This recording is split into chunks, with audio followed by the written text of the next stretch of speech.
Hello everyone, আজকে আমি instant কামরাঙ্গার আচার বানিয়ে তোমাদেরকে দেখাচ্ছি। এখন 1 টেবিল স্পুন পানমুড়ি, 1/4 টিস্পুন করে জিরা, মেথি, কালোজিরা, আজওয়াইন, ধনিয়া আর 2টো শুকনো লঙ্কা। এখন মশলাগুলোকে ড্রাই রোস্ট করে কোর্সলি গ্রাইন্ড করে নেব।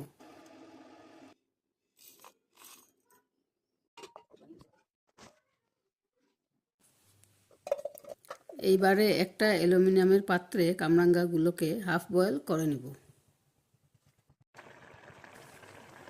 এখন একটা কড়াইয়ে 4 থেকে 5 টেবিল স্পুন মতো মিঠা তেল দিয়ে ভালো করে গরম করার পর একটা শুকনো লঙ্কা দিব। তারপর তার থেকে 3 টেবিল স্পুন তেল তুলে নিয়ে হাফ টিস্পুন সরষে দিয়ে কামরাঙ্গাগুলো কড়াইতে দিয়ে দেব।